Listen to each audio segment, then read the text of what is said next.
Spiritual insights, readings from within the portal. A single reading gives insights from 5 different modalities: numerology, tarot, astrology, the I Ching, Kabbalah's tree of life. The numbers from your birthday reveal your life purpose, the purpose and lessons you've incarnated into this lifetime. The vowels of your name provide insights into your soul, which is your essence and higher self. Constants of your name give us your outer personality, the way you express your soul in the world around you and accomplish your purpose. Combining these together, we get the values for your destiny, the legacy you can leave behind in this life and create for your afterlife. Each numerological value corresponds directly to a specific tarot card, astrological decan, one of the 64 hexagrams of the I Ching, and a branch upon the tree of life. This means that your life purpose, soul, outer personality, and destiny have 5 layers of insights to them. Finally, these are all laid upon Pythagoras' right triangle to give you a working roadmap that gives accurate insights for your entire life from your birth to after death. Readings from within the portal are typically 15 pages of insights you'll be able to use again and again, covering your entire lifetime. I'm in a very mystical state of mind today. Have been late for a few days. So we'll see what happens. It kind of fits the context and topic for today. Now, what we always find is that what I love about doing this is whatever topic I pick always ends up becoming something relevant to someone somewhere that wasn't anticipated. And I get a sense of this with this as well. So let me begin with a little story. In 2004, I was backpacking in the High Sierras with my son, with Brandon. He was pretty young. He was 9 or 10. Well, 2004 would have been 11, but we'd been doing it for a couple of years. And what led to this, we would go a couple times a year. And I would do this because not only was it fun, father-son, great quality time, grooming him into being a grown man and the man that he is today, but also because by going into the High Sierras, 10,000 feet up, above and beyond civilization, it wasn't just gorgeous.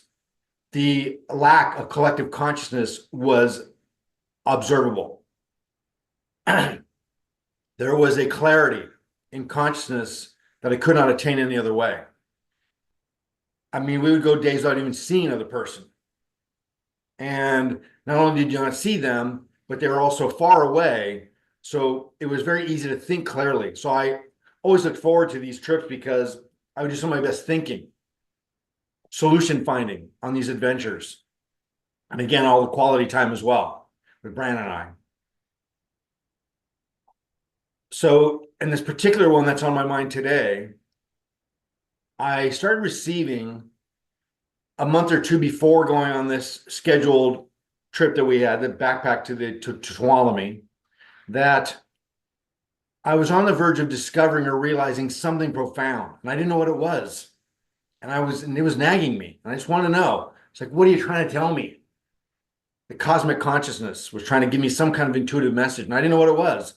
And it had something to do with wellness, health, not just physical body health, but wellness, which is comprehensive, mental, spiritual, and physical. Again, the 3 bodies: the causal, the karmic, the chitta, all of them. And it was really bothering me because I really wanted to know so bad. I could not connect to it. And I was so looking forward to this trip over the mountains, thinking once I'm up in the Sierras, away from all the collective madness in LA, then I'll be able to connect to something that's more pure, and I'll get the message. So I was on this kind of pilgrim mission.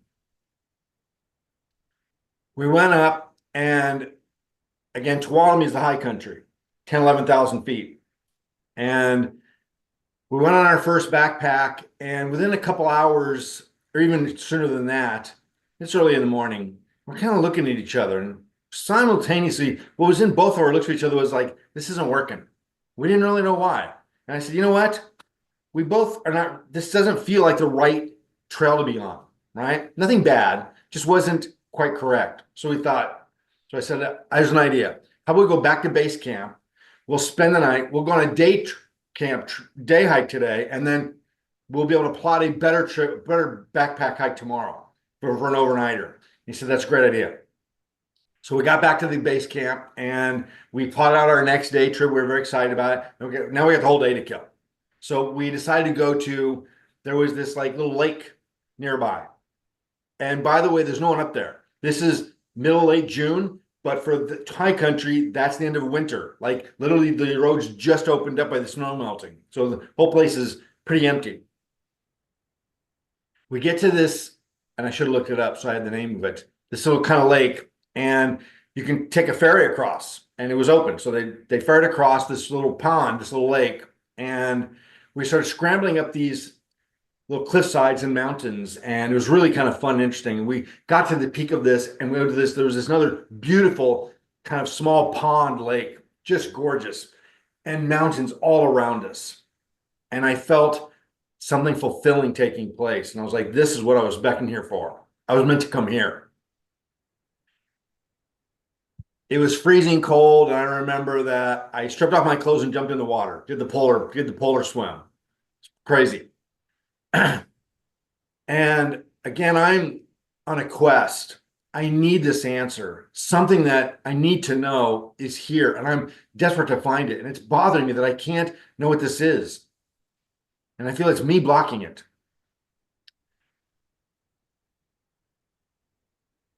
I asked Brand to sit on the lake shore. I said, sit here for a little bit. I'm gonna hike up that peak. It's too steep for us both to go. He was a young boy at the time. And I said, so just stay right here, and I'm going to go up there and just sit for a minute, and I'll come back. Just stay here because I can probably see you. All right, don't move. And he's pretty good about all that. So I scramble up this mountain, and it's really steep. I get to the top of it, and I can see the entire high country below me, in front of me. I'm surrounded by it. It's majestic. And I'm thinking, this is why I'm here. Like this is where I came, what I came for. I now know, which I didn't know at the time, that where I was at the foot of Mount Conness, not just at the foot of it, but a little ways into it. Mount Conness is arguably the highest peak in North America, continental US. It is technically Mount Whitney, but many people, and I'm included, we're talking about a few feet for Mount Whitney compared to Conness. And me and many other people feel that Conness, actually, if you do the measurement right, is the highest peak. And I'm at the foot of it, and I did not know this at the time. I'm sitting on this rock outlet, I'll peak, and overlooking the entire terrain, and speaking up to the celestial heavens and saying, tell me what it is. I'm here to receive. What is it? And I have this beautiful few minutes there, and nothing comes. I know you're waiting for this like big lightning bolt, right? But that's what I was doing. I was like waiting for the lightning bolt idea. And I'm like, I'm not disappointed. I'm like, don't worry about it. You're fulfilling your mission. And, so I go back down. Brad and I do our hikes. We spent 7-8 days in high country, backpacking, all these things. And I have all kinds of wonderful thoughts and clarity through the entire trip. But the idea, the thing I went for, remained unknown. I thought, God, what do I need to do? I'm at a PowerPoint of the US, of the country, of the world. I'm up high in elevation. I'm close to the heavens, and nothing's happening. And I need this answer. You beckon me here. Why aren't I getting this answer? I went home and was at such peace and with such beauty in my heart and my head from being gone for 8 days. And now that I'm back in LA, everything's getting all kind of cloudy and shitty again already, quickly. And sure enough, I did get the message. Most of the time, when you get and receive, and you're open to receiving celestial messages, they don't come with a bolt and out of the blue when you expect them. They take time to unfold and open up to you. I now know, which I'll share with you what the message was, because I did know it soon. I now know that where I got it was on that peak under Mount Conness. I didn't perceive it. I couldn't connect to it, but it was implanted within me. And I knew that, not at the time at all. Again, I walked down from that mountain thinking like, well, I gave it a try. And once it started to unfold in my consciousness and start to become perceivable, I was very aware. Oh my God, this was a bolt that was transmitted to me while I was there, and it just took a while to unfold and open up. It was planted like Inception. And it did indeed change my life. I knew before I went that it had something to do with nutrition and health and wellness, but I did not know what it was. Fast forward a little bit. I don't know the timeline. Could have been 6 months, could have been 8 months, could have been 9. I did not see the connection between these two events. To me, they were totally separate until I started thinking about today, actually. I didn't see they were connected. That I read 2 books just for fun.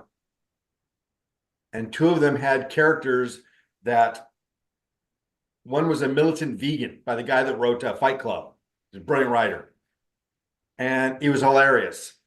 But I knew, because I know Poleniak, the writer, I know that everything he's saying is true, even though it's done in a comical way. And I'm horrified. I'm like, oh my God, this is true about meat and nutrition. And the other book simultaneously, coincident, because we usually read 2 books at a time, was the same thing. It had been to be a story that I did not anticipate, where this woman uncovered this scandal within the meat industry. And it all came full circle.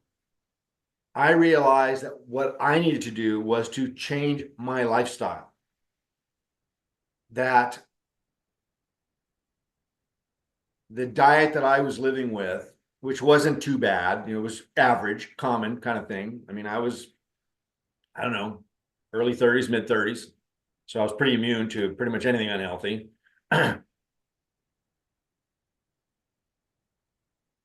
And so that's when I decided to become vegetarian.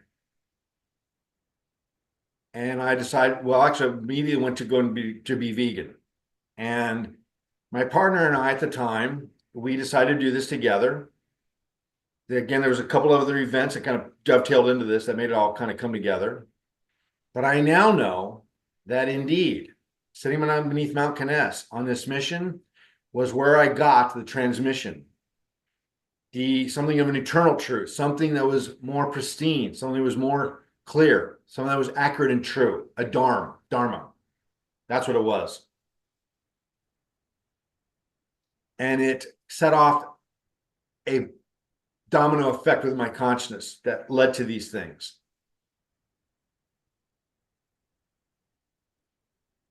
It wasn't just a personal choice. As I've been vegan vegetarian since then, and I eased my way into it, I can't stand, but in the beginning it was like once every few weeks we would have like a omnivore type meal. But within a few episodes of that, we were both kind of looking at each other when we were like, you know what? I don't want this anymore. Like, this doesn't look like food to me anymore. We shifted. Anyway, the point is that I had a paradigm shift. And I know that my quest at Mount Conness and that altitude and in that power point that I was led to was where I received the transmission.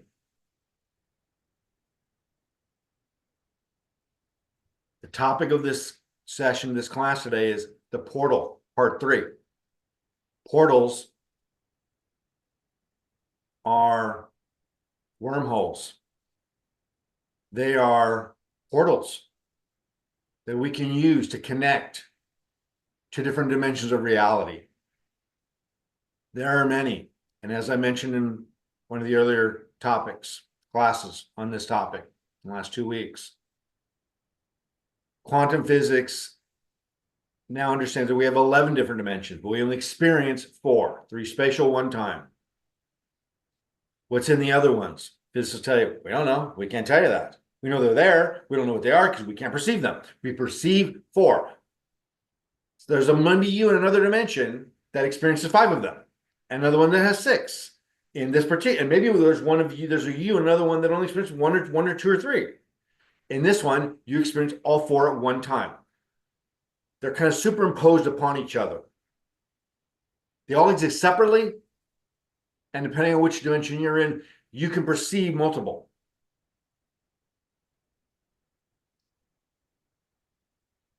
The portal concept is just this. It is how we connect and access these other dimensions. Keep in mind that before I went on that backpack, I mean, I was doing intense meditations, fasting, all kinds of things to mystically charge and connect and clear and purify my conscious so I could receive properly. Because what screwed up the reception is our toxic living, our toxic ideas and thinking, our non-dharmic way of living, our adharm, as it's Sanskrit's called. Is an automatic prefix that undoes something. So adharm, like akarm. It was a game changer for me. As mentioned a few times, I have not even had a mild cold in probably, I don't even know anymore, 15 years. I got COVID for a couple days. That doesn't count. That's not the same thing. And how I got it was on a plane coming from Egypt. Some polluted, toxic, disease-ridden woman. Someone got through the checkout without showing a test. We had to show a test to get on the plane. And she sat next to me. And I was like, I'm going to die. Sure enough, 2 days later, I got it. But 3 days later, I was fine. Barely even scared me. I was kind of, what's the big deal? This COVID thing. It's not a big deal.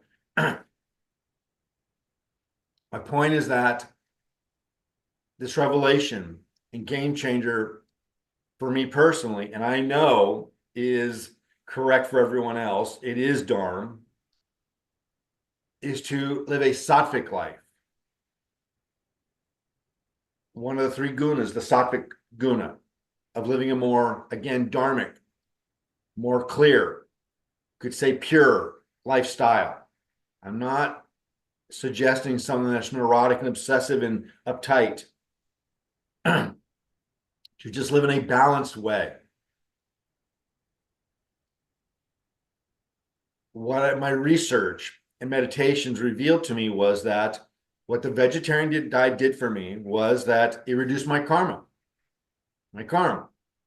Because I'm not taking on the karma of these frightened, terrified beings, putting it in my body, and the karma of the people that slaughter them that's involved with it. So it's all kind of an interconnected kind of system. And I could feel the difference. When people would ask me over the years, so what's the benefit of being vegetarian? I'd say, well, let's just say that I have a more cleaner, pure feeling of energy and thought. It's just less encumbered. It just is more streamlined. Because it reduces my karmic intake. Yes, I strongly advocate a plant-based diet. For all those reasons. It is a cleaner fuel to burn for your body. It just processes easier. Your body doesn't have to work hard. And so whatever energy it doesn't have to use to process, such as animal foods, is available for you to use in your thinking and feeling and motion. It's just a smarter way to live. It's healthier. Not just physically, but mentally. Again, all three bodies. The physical, the subtle, and the causal. Physical, your physical body, of course. Causal, your chakras, your energy body. And causal, your karmas, sanskars, attitudes, moods, so-called spirit.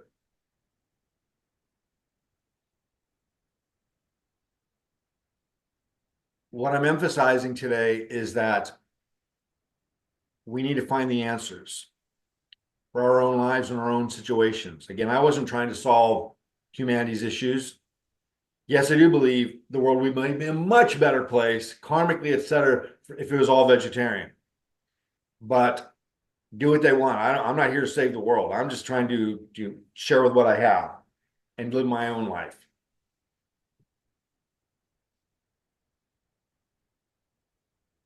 This factors in to this topic today because the portal gateways, accesses that we can gain to celestial dimensions of reality instead of just the mundane tangible ones we have here.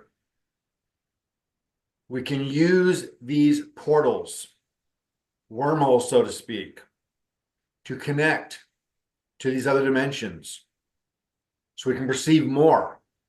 It's not divine. It's not perfect. It is just more layered. The more reality you know, the better access and better options you have. The more knowledge you have, the better options you have. Again, we living in a four-dimensional world. We see things in a four-dimensional way, and yet there's 7 more. 8, 6 more, sorry.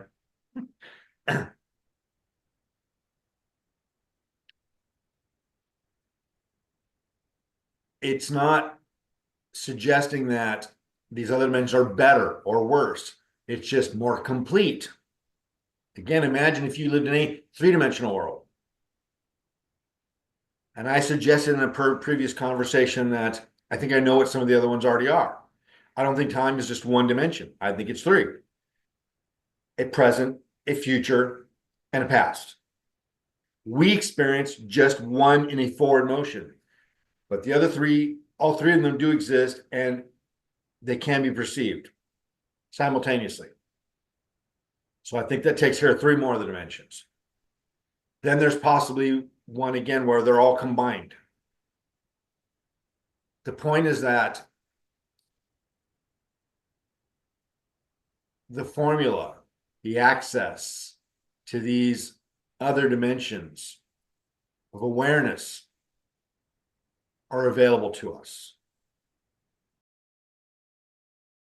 Spiritual insights, readings from within the portal. A single reading gives insights from 5 different modalities: numerology, tarot, astrology, the I Ching, Kabbalah's tree of life. The numbers from your birthday reveal your life purpose, the purpose and lessons you've incarnated into this lifetime. The vowels of your name provide insights into your soul, which is your essence and higher self. Constants of your name give us your outer personality, the way you express your soul in the world around you and accomplish your purpose. Combining these together, we get the values for your destiny, the legacy you can leave behind in this life and create for your afterlife. Each numerological value corresponds directly to a specific tarot card, astrological decan, one of the 64 hexagrams of the I Ching, and a branch upon the tree of life. This means that your life purpose, soul, outer personality, and destiny have 5 layers of insights to them.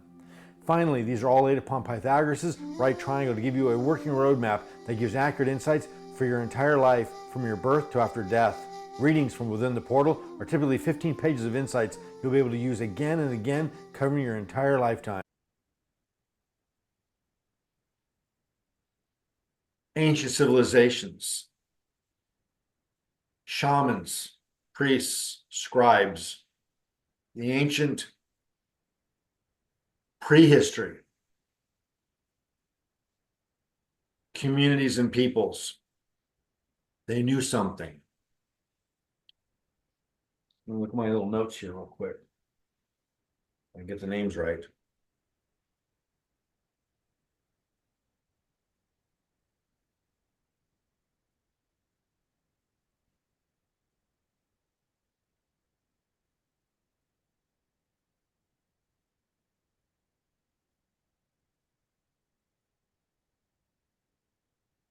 Stonehenge, Göbekli Tepe, Serpent Mound in Ohio. Throughout the world, Göbekli is in Turkey, the pyramids in Egypt. We have, throughout the globe, we have these very similar civilization and construction going on with similar concepts, symbolism, mathematics, geometry, astronomy, astrology, all happening virtually around the same time in different parts of the globe. This was before the internet, so they certainly weren't talking to each other, and yet they're all doing the same thing, like a collective conscious 100th monkey kind of thing, where it just is happening. And they have no idea of the other civilizations. Don't seem to be. And the consistent thread, they all have the same stories, again, the same architecture, the same mathematics, and every one of them seems to be rather fixated on their astronomy, such as almost all of them are aligned with the solstices and the equinoxes. From Stonehenge, Göbekli Tepe to the Serpent Mound, all of these particularly are focused on the solstices and the equinoxes. And we're talking some amazing engineering where when it happens, I saw one yesterday about someone in North America, South America, the equinox would cause a shaft of light to go over. They dug out a mountain to make sure that it could travel without being impeded.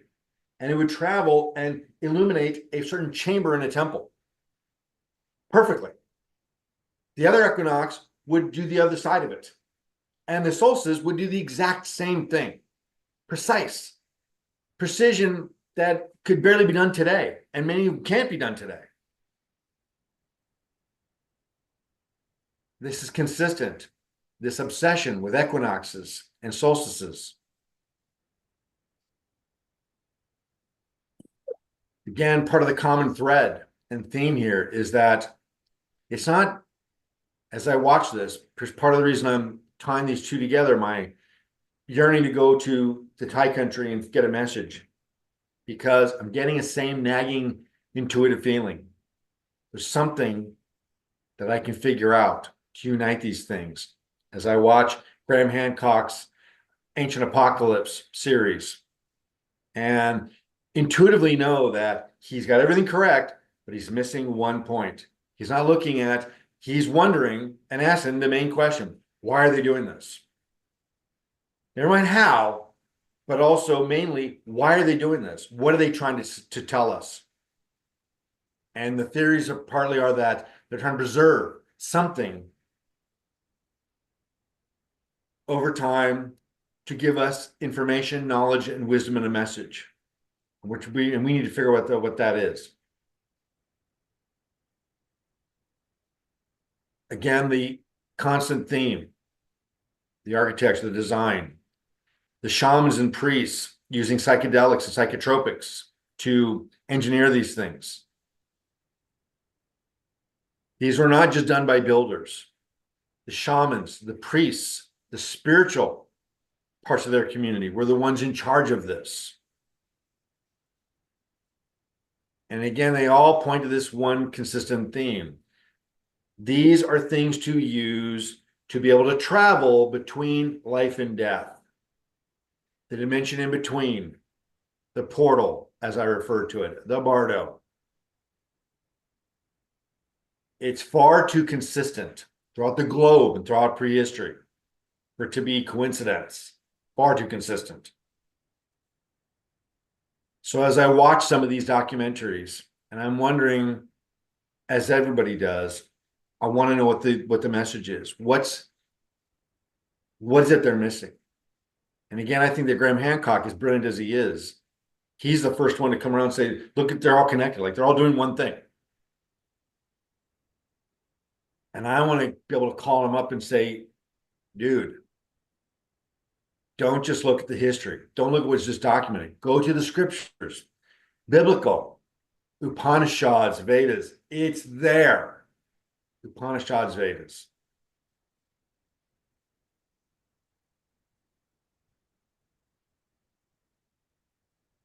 What is it?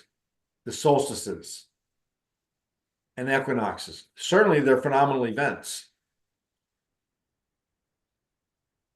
And it is fascinating that these ancient civilizations could figure this out. But why would they go to the madness of decades of construction to align these events to occur and be able to witness them and honor them and celebrate them? What were they trying to accomplish? What is so magical about them? Just that they occur? There's something powerful there. One of my new missions, if I can have the luxury of pursuing it, is I want to find out that answer. They're all trying to say one central thing. And they're trying to preserve this because they know that we won't, that it'll be forgotten because it was forgotten before. And again, these temples and these pyramids and these things are mostly, now they're finding out, built on ones that were there before, 20,000 years earlier. They're not new. They were reconstructed.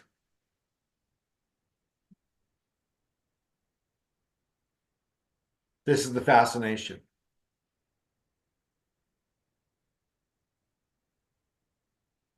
Again, the theme is that these portals, these sites that are constructed,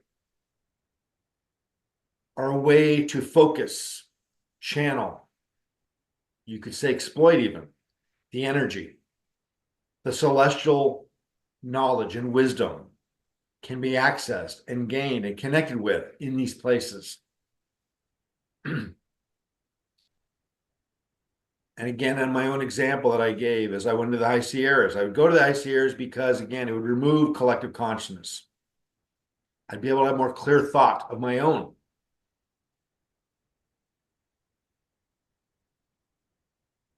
This is the benefit, taking walks in nature, removing yourself for a day or so, and going on a road trip to get your head clear, to figure things out. We can work ourselves into a neurotic loop of thought, trying to find answers. And one of the worst things that can happen is, of course, we get online, we get, I mean, literally, whatever I type in, Google will give me 3 pages of answers, and half of them completely contradict each other. They're not just not similar, they're completely contradictory to each other, especially when we're talking about mystical and spiritual things. And as a theologue and scholar myself, I see what's wrong. I see where they're wrong. And I'm like, oh my God. Reddit, people are eating this shit up. They think that this is correct. They're so completely off half the time.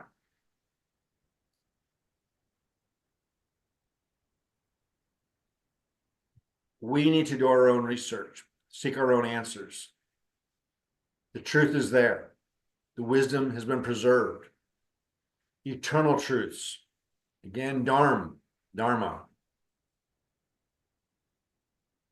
The sattvic knowledge is preserved. It is etched within the Akashic records. Preserved there, stored there, for us to access anytime we want. Everything you want to know, you can know. What these ancient sites, shamans, priests, and why they use ayahuasca, psilocybin, psychotropics, was because it removed their ego and allowed them to have direct access to celestial, ethereal dimensions without the ego being involved.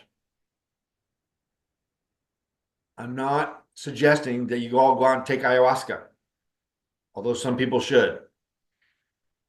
I have my own little crazy theory that I think anybody that wants to become a politician or president of a country should absolutely be on the bus and absolutely take some psychedelics to get their head straight, see better, bigger, wider reality, because they are fucked up people. To expand your perspective of reality instead of seeing in the narrow tunnel view that we do. And that varies from person to person. The wider view you have, more options you have. I don't argue with racists. They are far too ignorant and stupid to apply logic and reason to. There's zero logic and reason to that mentality. Zero. So I don't argue with them because you can't break through that. It's way too ignorant. This is how knowledge works. We've got to expand our views, open our minds.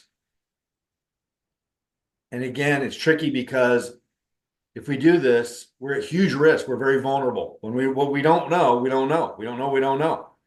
So if for anything that comes in, the reason conspiracies and all this political fear shit is happening is because people don't know, and the people that spout all this stuff off sound smart.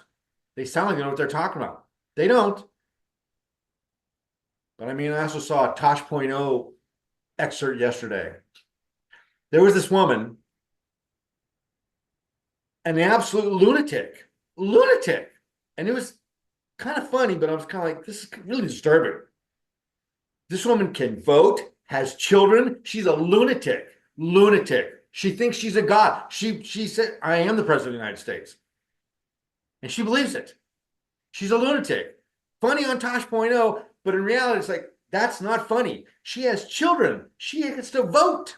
Holy shit. She's not in a hospital. She should be in a hospital. Or buried. I don't know, but not. with not amongst us, not amongst us.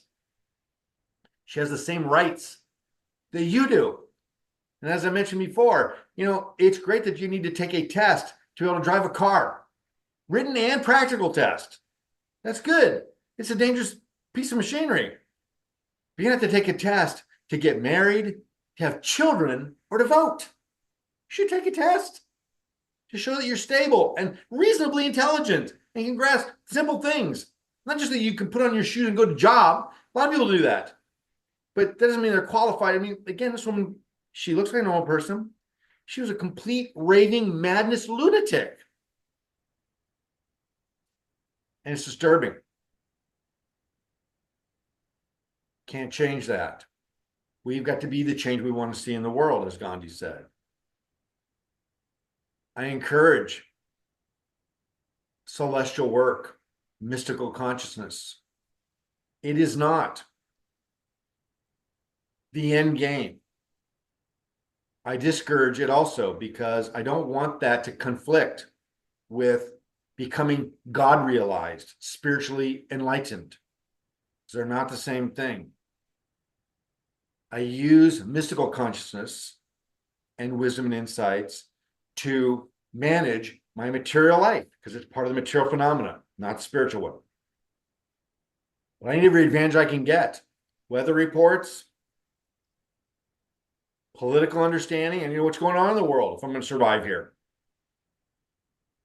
And again, by increasing my perceptions of dimensions, I have better access.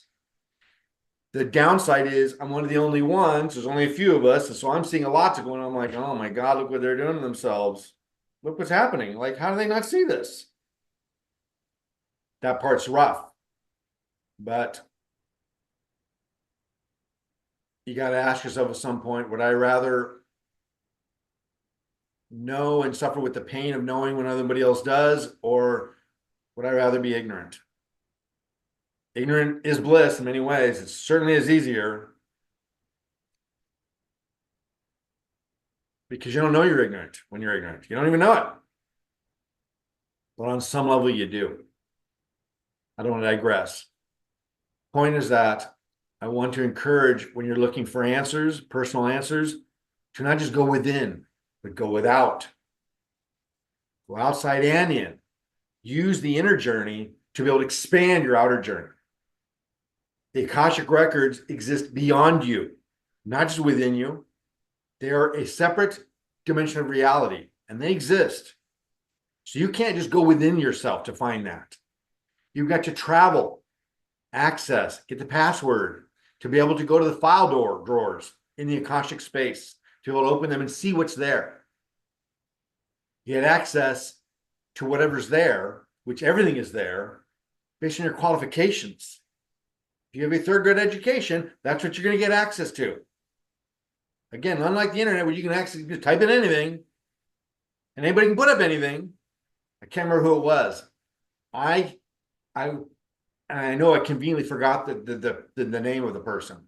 I again was on my YouTube over my morning coffee and I saw so-and-so, all right, rest in peace, with a date. Somebody died and I was like, oh my God. And at the moment, I can't think who it was. It was somebody that was born to me. So I went to another screen, opened another browser, and Googled the name. They're alive and well. It was a complete made-up bunch of shit just to click on it, which I didn't click on. Well, actually, I went back, clicked on it, and reported it. But this is the toxicity, the hazard, that anybody can post anything they want, cause fear and dissension. We've got to do our own work. My motivation to seek answers is very selfish. I just want to live right. I'm not trying to save anybody. I think that's the healthy attitude. That I'm not on some type of messianic mission or delusion.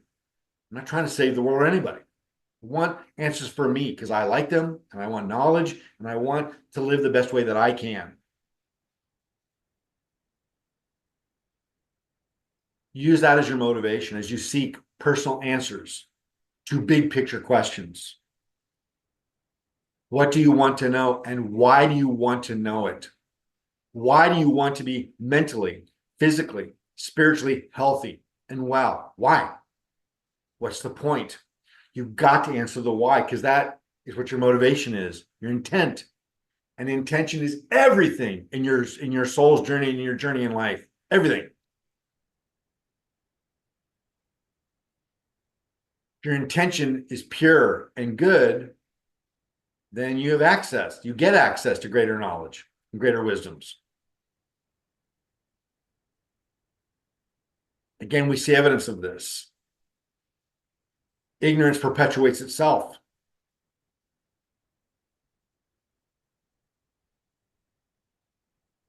Be selfish for your journeys, for your own answers. Access your own portal. Access the answers to the questions you have. Prior to asking them, build a relationship with what they are. What do I want to know and why? Obviously, I want to be healthy. I want to be happy. I want to be sound. I want to be safe. Obviously, go deeper. Go down that rabbit hole. Get 3 or 4 reasons as to the why. Why do you want to be happy and healthy and safe? What for? It's an obvious no-brainer. Well, because the alternative sucks. That's the main one. But we've got to be able to ask this more philosophical, deeper question. Why does one suck and the other one is good? Why am I compelled to find peace and happiness, comfort, and stability? What is the end game? What am I ambitious for?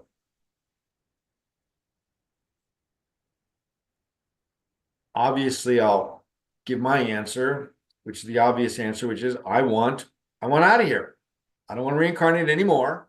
I'm done with this shit. Earth is a nice place to visit, but I don't want to live here. And I want to be gone. And the only way to do that is to liberate the soul from material phenomena, from Maya.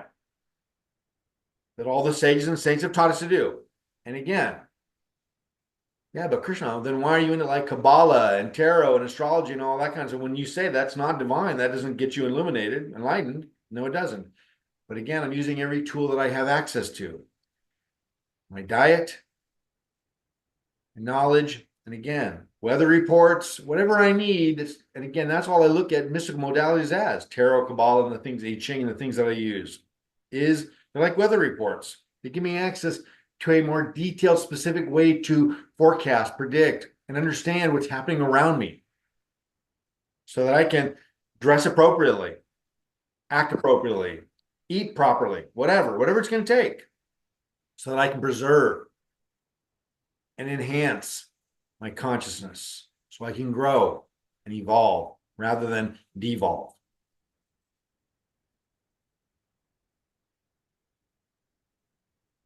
No one would be here, the 3 of us, anybody that watches later, without having big questions. We want to know something. And I can't tell you the most common answer that I get when I meet people that have become new students to me. And I ask them, so what are you looking for? What'd you reach out to me for? So, I don't know. I mean, I'd say 70% of the clients that I've had over the years as a counselor and as a spiritual guide, the answer 70% of the time is, I don't know. I'm hoping you can tell me what I'm looking for. I know something's missing. I don't know what it is. That's a relationship that needs to be built. Yes, indeed, something is missing, and you can't be happy until you attain it. But you've got to be able to identify what that is. Because how can you plot a course to go to it if you don't know where you're going? These dimensions, these portals, these temples, solstices and equinoxes, and the psychotropics used are ways to gain access. We don't have to go to Machu Picchu to be able to access it. It's a long way to go. And now it's covered with tourists. So I don't go. Most of the time you go, it's covered with tourists. When I went to Egypt, I went to no place nobody was. But when I finally went to Giza and went to the pyramids, I went when they opened up first thing in the morning. There was nobody there. There was a handful of people there. Because I'm like, screw it. I'll get up early. I'll go because I want the place to myself. And I had the entire thing works for myself. It was powerful. Put the time and the effort in. Build a relationship with the answers that you seek. And when you know you need answers for something, whether it's mental, physical, or spiritual health or wellness, ask yourself why. Every one of us has a particular set of circumstances that are unique to us. We've got this ailment, this problem, this condition that cause us to seek in a certain way. That's God's grace. This is the creativity that God's grace has to be able to afflict you with something that puts you on a particular course of action, a course of research. They all lead to the same conclusions ultimately, which is some tremendous. And again, that's why no matter what topic I pick here, because they all come back to the same kind of things. Look at your wellness as a person. Consider these portals.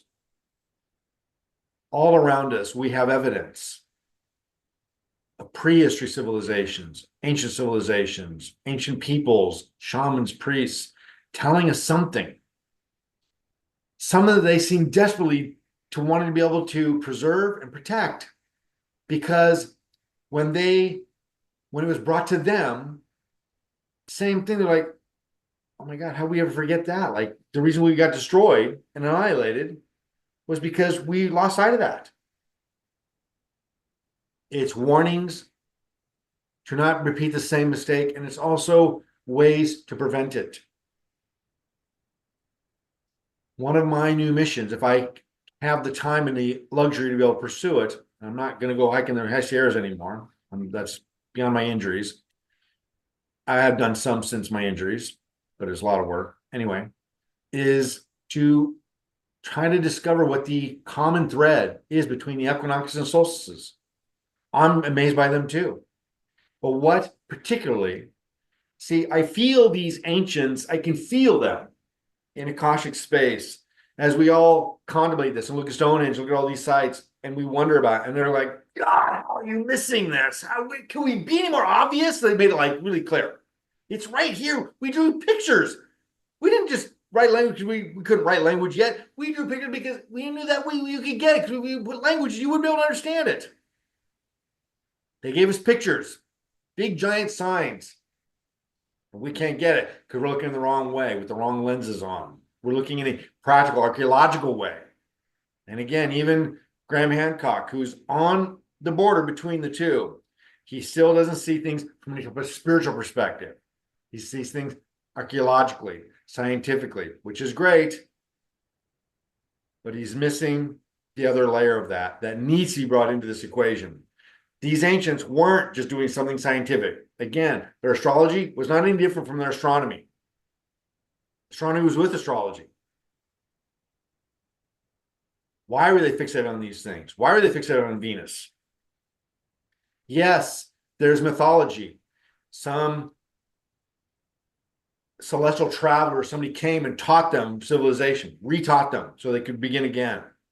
And one of them, the Mayans, this being eventually left, teleported or something back to space. Did he go in a UFO? We don't know.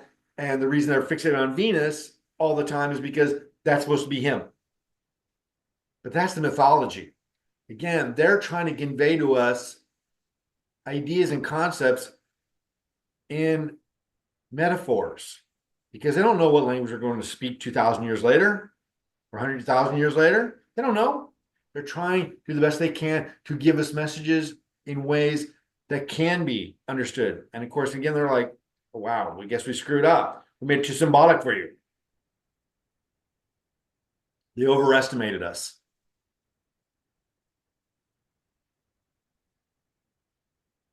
We need to do our individual work. Access our own Akashic records and our portals. Use these portal dimensions, these portals to access dimensions, to find the answer that we seek. Again, think about it. If everyone, again, my own kind of twisted way of saying it, and again, I like my little dark humor, Yeah, I think that every politician should be forced to drop some type of psychedelic at some point in their life for at least a minute so that they could have a bigger picture view. Because it definitely changed. Either you crumble because you can't handle it, or it widens your view. One of the two. Either way, we either thin the herd or grow the herd. It's a win-win. I'm all for thinning the herd. I'm all for that. So as we widen our own view and perspective, we get access to greater knowledge and wisdom. We can understand more. We're more receptive to the truth rather than the lies. The underground stream, as I refer to, we're all, and again, that's another metaphor for the Akashic records. Where all truth and knowledge are stored is the underground stream. It's all documented. You can access it. And I'm not just talking about some ethereal thing. Literally, the underground stream is a term that we use as mystics that refers to the true, actual, historical body of knowledge that is documented, that is buried.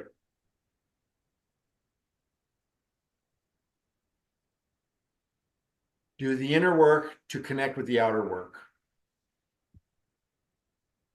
Let me share a couple little insights.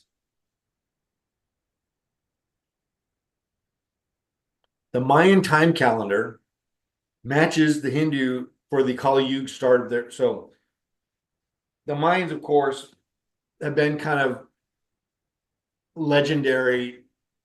It's evolved to know like they predict the end of the world supposedly 2012. Everybody was freaked out about that. Then there was some movies made, blah, blah, blah. Clearly didn't happen. And what the true scholars of Mayan lore are saying, they've been doing this the whole time. They've done it all the time. It wasn't the end of the world. That their beginning of their new age was exactly the beginning of Kali Yuga from the Upanishads and the Vedas. Identical. 3,000 years ago, or 5,000 years ago. Identical. Other side of the world, India to South America, and they got it nailed down. And now we're talking like a detailed calendar. They even have the date, August 13th is when it began. I never even heard that before. They have it to the date, to the hour. It's crazy.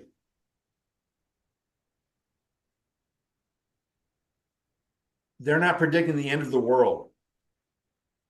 They predicted, not predicting, they're documenting and acknowledging that between 2000 and 2080, there is a big shift globally.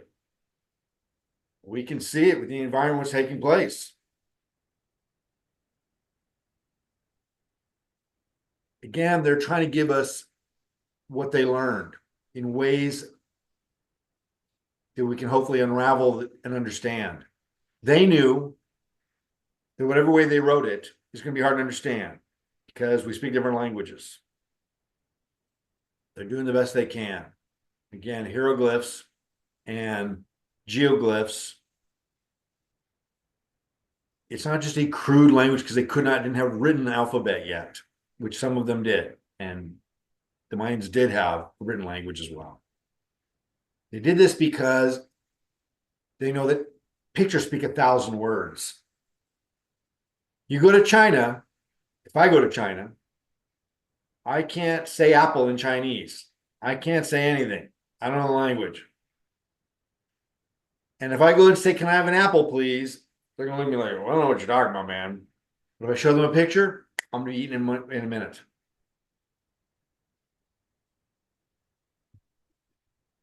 These temples, the knowledge, the architecture, the symbols, everything about them has the knowledge encoded within them to give us access to self-preservation and wisdom that we don't any longer retain. It becomes lost.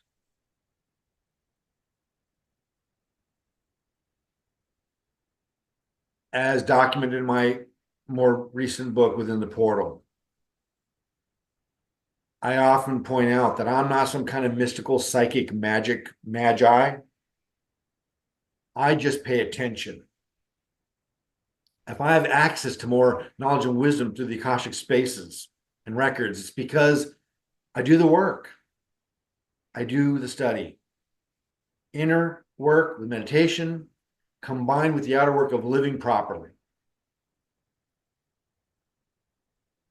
This gives you greater access.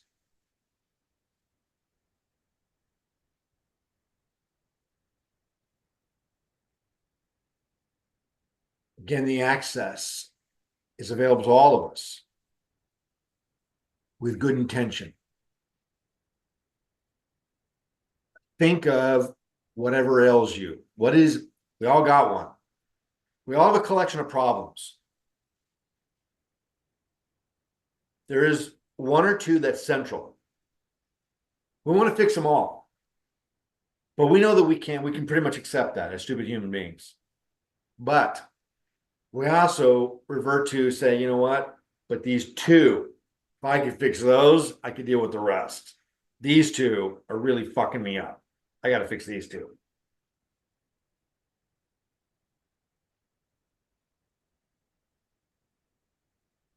Spend time with this. Even if you don't find the actual answer, like sitting beneath Mount Conness, I had a good time. I connected to something. At the very worst, very least, I experienced beauty and symmetry and harmony. And again, saw things in a grand scheme.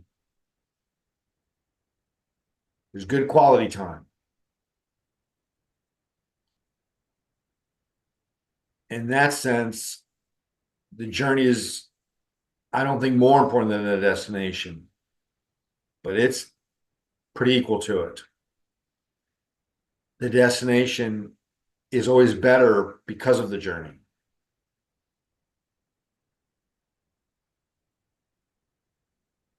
Ask yourself right now, as a matter of fact, this is not rhetorical. Give you a little class instruction. What do you want to know? Again, not just big, large wisdom, UFOs and aliens and God and all that. I'm not saying that. Bring it down to the microcosm of yourself. What do you want to know? What's wrong with me? What do I need to fix? What is the answer to what is the mystery that I need to solve for me? And I'd like to see a raised hand and somebody maybe offer one. Anybody?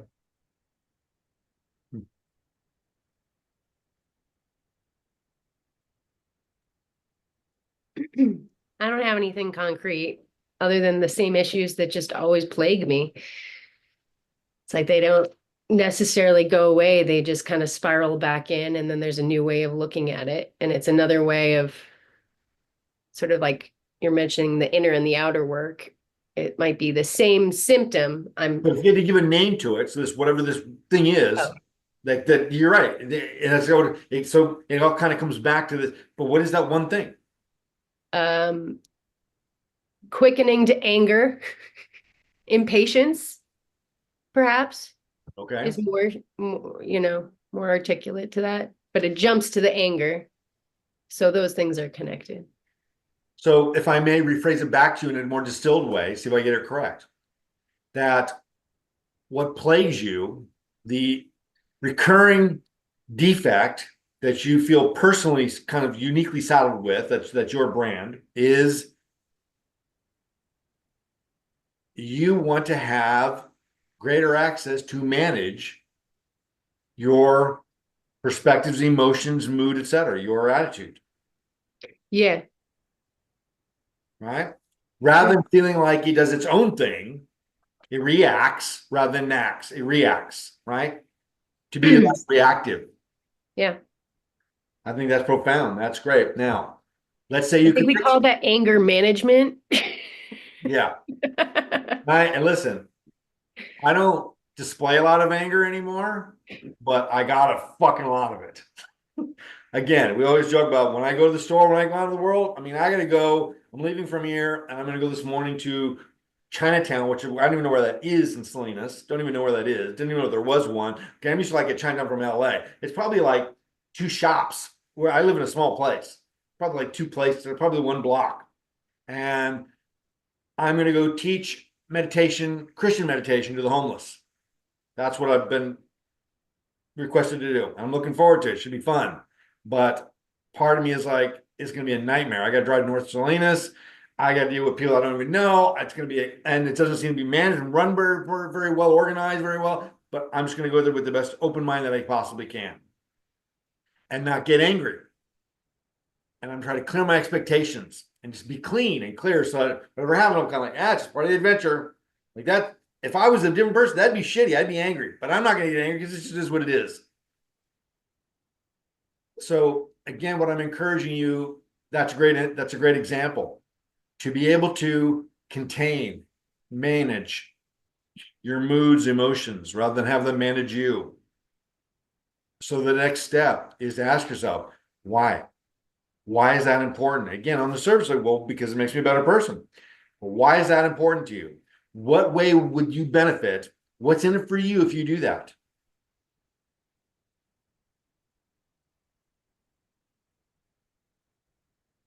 You're mute. I'll be feeling better within myself.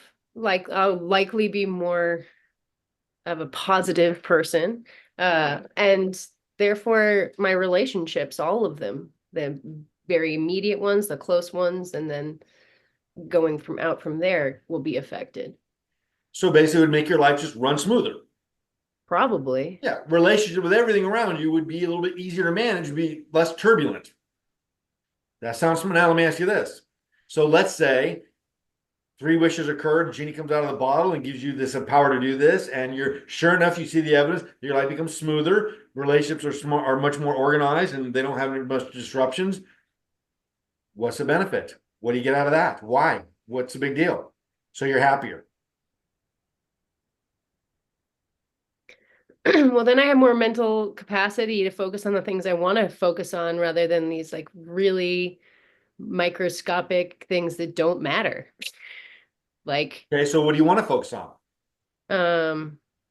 Yeah, well, what do I want to focus on? Well, I want to have, in the immediate sense, more beneficial relationships with my child, with my husband, with my family, with my Again, friends. let's say all that is good. Utopia has occurred. Okay. Everyone has a beautiful relationship, everything's smooth, no conflicts, none of that. So what now? So as you said, now that all that conflict is resolved, now you have greater access to do what you, as you said, what you want to do. What do you want to do?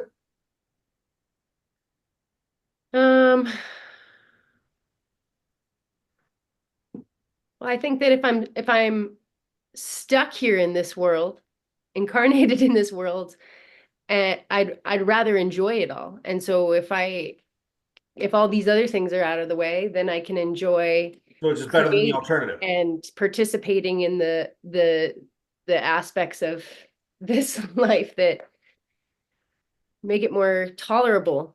And one of those is to put my focus and my energies into to continuing to expand myself, to growing spiritually, Aha. to mostly be the relationship I mostly care about is with the divine. So again, we distill this, let me rephrase it back to you. Because when your material existence becomes more manageable, when you as a material being become more manageable, when you have greater control to be able to manage all this the way that you want it to, is all smooth, it gives you, again, the latitude, the option to focus on a bigger, more eternal picture. Yeah. And that indeed is what it always comes back to. And I'm not trying to put words in anybody's mouth.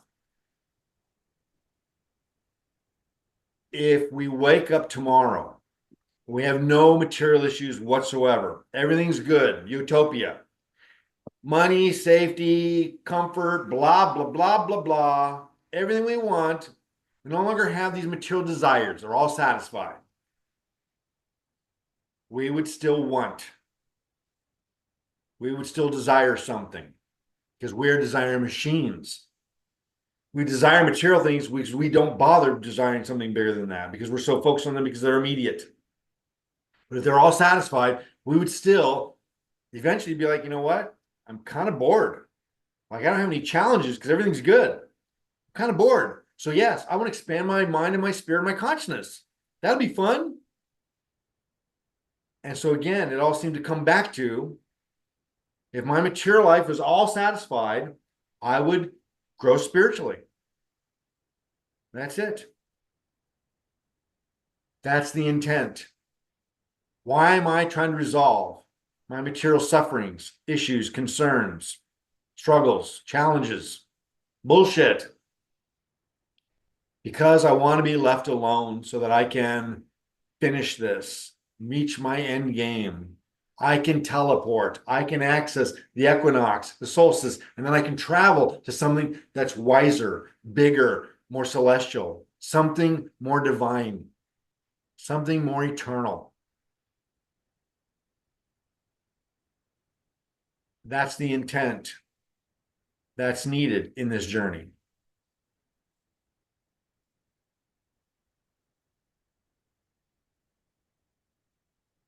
I'm not saying that when I'm out mowing the lawn or washing the car, that I'm absorbed in celestial thoughts of connecting with God, that I'm just doing this because ultimately I want to get it done. So, but in some way, there's at least one of my brain cells that is aware that the reason I'm washing the car and taking out the trash, going to the store, is because I'm trying to manage my material life so that I can have greater access to my spiritual life. And that's it. What else can it be? Because my material life is perfect. All I would do is focus on my spiritual life. That's it. So we fuse them together. And this is what the ancients and the portal and Akashic records and everything we have access to, the message they're trying to give to us is just that. Stop, look at the microcosm, look at the macrocosm. Don't focus on the trivial. Don't focus on the superficial. Don't focus on the material. Focus on the spiritual. Every one of these civilizations, again, a constant theme. These temples, these cities, palaces that they would build, again and again and again, from the pyramids in South America to the pyramids in Egypt, are constantly focused on and bring you back to this understanding that you're going to die and you need to transcend and go to another place. And the journey between the two is very significant. Conventionally, we look at that and say, "Oh, they're primitive, they're superstitious." Primitive, they can calculate with better machinery than we have thousands of years ago. They're engineering these things. So primitive seems to be a rather slanderous perspective.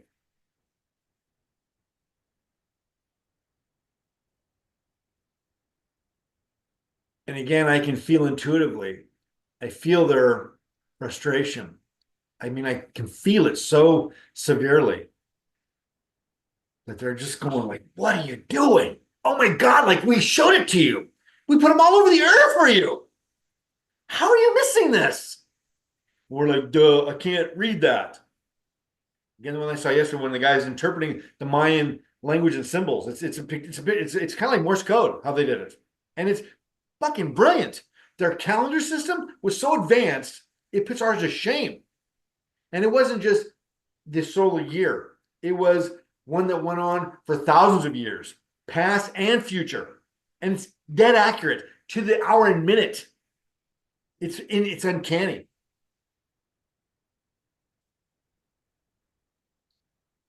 We need to look with the right intention to see what these things mean, what they're trying to give to us. And partly what they're trying to tell us is, you're going to need to do this too, because you're going to go away too. And you need to be able to build things, preserve things that will stand the test of time. So the few that survive will be able to find them and restart again.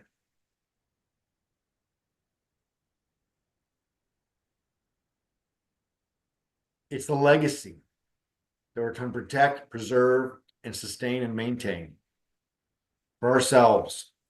We will destroy the world. There's no doubt about that. But we've done it before. Again, the Mayan calendar shows that what they're saying is They're not saying end of the world. They're saying that there's many ends of the world, and then it restarts again.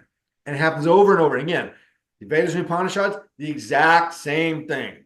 Pralaya, Mahapralaya, again and again and again. Destruction, creation, destruction, creation, destruction. It goes on and on and on.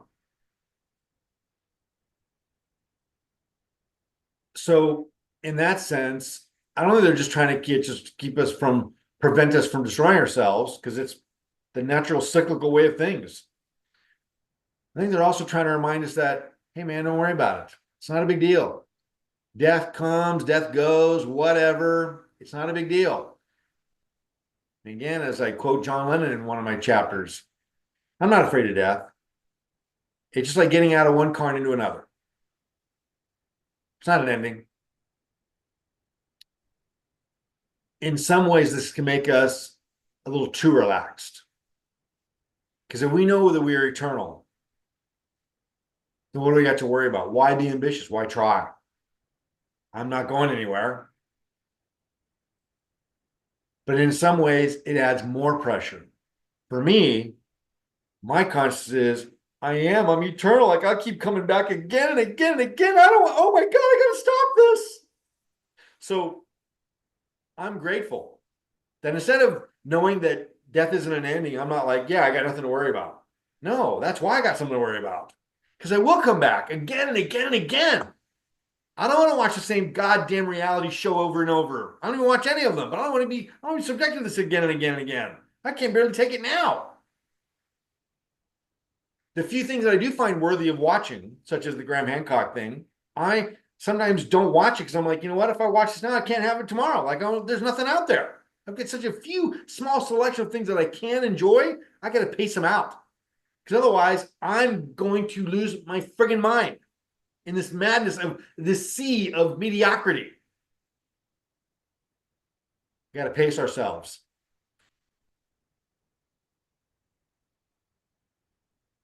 We're going to wrap it up. And again, I think this is a fascinating study. I really enjoy diving into these mystical subjects.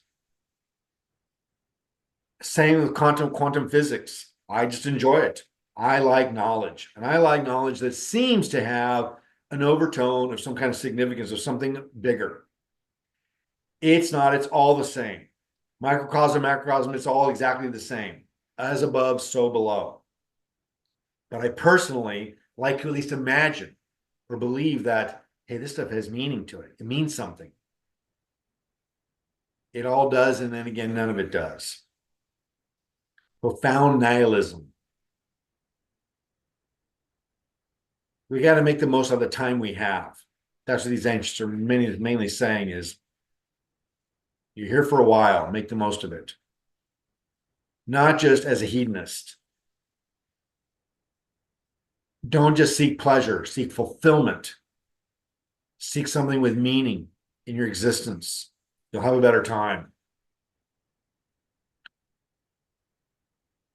Maybe my trip to the Sierras wasn't meaningful at all. Maybe I'm imagining the entire connections that I think I have. I'm cool with that.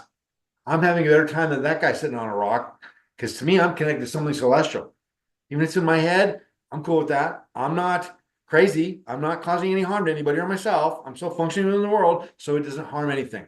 And I'd rather have my delusions of spiritual and divine and eternal truths than be confined and stuck in the material ones.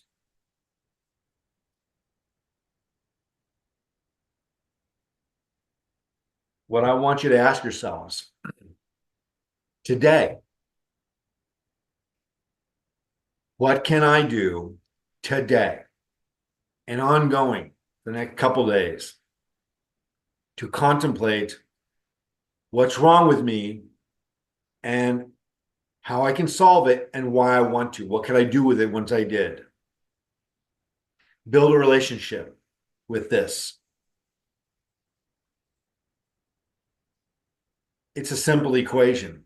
The world becomes a better place when we become better individuals.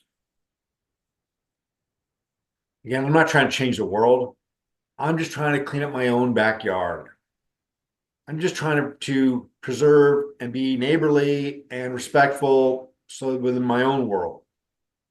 And if we all do that, the collective conscious becomes something good rather than the fear and toxicity that it is. So do it for yourself. Over the next day or two, hopefully you can use my little story of connecting with a greater purpose and mission and thought in my backpacking adventures as inspiration to motivate you to want to connect to something more profound. And again, I didn't just look at it as a problem. It was an adventure. As much as I was nagged by these intuitive feelings that I was supposed to find something out, I was also just like having a lot of fun. Again, even if I was delusional, I was having a great time in the mountains. I didn't care. I was like, even if I'm crazy, like this is good, it's healthy, it's fun, it's good, it's good. Pick a problem and enjoy solving it.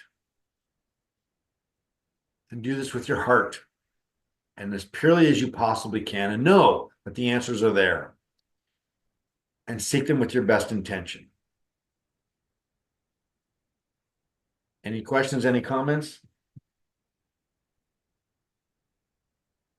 Okay, well then we'll wrap it up. We're probably going to wrap up the portal discussions. Might have another one. See what inspires. And pretty soon we're going to get to go on the guru concept. I don't know why I'm air quoting. It's not a fake thing, like the guru concept, because I'm the guru. That's my own term, guru concept. What is a guru? How does it work? Again, we're talking about tapping into a source of wisdom and insight that is well beyond us, illuminated, enlightened, realized personalities that grace this earth as avatars. They give us all the answers. And again, they're kind of thumping their head. What is wrong with these people? Like, what do they need to know? The Buddha's like, what else do you need to know? I mean, I give you instructions, detailed, like it's step 1, step 2. Yeshua, the Christ, like, you know, what do you need? I mean, here, I wrote it down for you. Here you go. What else do you need? So we're going to go into some of that, I think, very soon, is the guru concept and how to benefit from that relationship and how to establish it. Okay? All right, I'm going to go teach some meditation to some homeless people. I don't know how that works. I don't know if they want to meditate. I think they want to eat and be housed. You know, I feel kind of silly, like I'm going to go in there. I mean, that's what I was asked to go and do, but I feel kind of silly. There's a point that's like, do you guys really want to, I mean, don't you have like don't we want to solve someone? Do you really want to know how to meditate? You should ask them. See You what have a they question? say. Julie, did you have a question? Just a comment on homeless people. So I had an opportunity to meet and actually, sorry, talk to a homeless guy when I went to Salt Creek Park. He was normal and we had a great conversation and he just wanted to unload what he went through. He said, I'm not even sure I'm talking to you about my life, but he just became homeless because he went through all this life circumstance. So it kind of changed my perspective of homeless people. They're not just like, drug addicts or crazy alcoholics or people, but there's some people just became homeless and they just want to have a better life. So And that's one of the things I'm going to be bringing up right away is, yes, indeed, many homeless people are unstable, and that's why they're homeless. They're caught in the system. They can't fix them. And then there's a percentage of them that just had bad shit happen. yeah. And one of the things I'm going to be sharing today with them is that you don't know me, but in many ways, I'm no different than you. I've been homeless. I was young, but I've been there. And every day of my life, I am working and striving every day to not be homeless. That's what I'm doing. I'm not trying for luxury, and I'm very aware that I am a stone's throw away from being in a very hard spot. And I think that everybody loses perspective of that again, to be able to take the joy and celebrate that I get to go to work. I get to do these things. Not that I have to, I get to. I used to think, oh, I got to go meditate. I got to go to satsang. And then I was like, change the word. I get to go. And I was like, it's a complete paradigm shift by that simple intention. So I agree that, again, I want to kind of bond by sharing with these people, like, I'm a stone's throw away from where you are, and I could be there tomorrow. Yeah. And again, as far as meditating, finding peace, I just want to inspire them. I want to give them something to motivate and inspire them to endure these very dark and heavy times. Because again, the organized religious perspective, the dogmas are typically like, they don't give it an answer. Like, why they're wondering, why am I suffering? Like, why are these, there's people that are shitty, that are having great lives. Why am I doing this? Why is this happening? And I want to try to shed some light on that, because there is no, it's about endure, not change it necessarily. Sometimes you can't change it. And unfortunately, rarely does God get involved in meditation, have an effect on our material life. Again, it's what we do internally and spiritually externally has an effect on our material life in the way we perceive it, but doesn't necessarily change the circumstances. My religion with God is right on, solid. I have no problem with that. I still have material issues. I still have concerns and fears. No guarantees. And I feel most of the time that the God power is like, yeah, I don't get involved with that. That's your material life. I'm here for your spiritual life, not your material life. Keep them separate. So we'll see how it goes. I got to drive to North Salinas, so I'm gonna hopefully just endure that part. And I gotta keep that perspective. Like, this is my big challenge. The thing that I'm unhappy with is that I get to drive a pretty nice car across town to go help people do something. And I'm not worried about that. I just hope it's well organized. Anyway, so thank you for your time. Yeah, changes your impact you're making out there, and really appreciate you, and even having this song and just teaching us all these lessons, and just really grateful. Thank you. Oh, you're welcome, and thank you for being here. Because if I don't have anybody to talk to, I mean, I'm sitting here just talking. Well, Chow Chow Bang's right here. He's right here at my feet. He's pretty cool, but he doesn't talk. He's kind of nice too, because he doesn't talk back. He doesn't say much. All right. Thank you. To be continued. See you again. Thank you. Bye.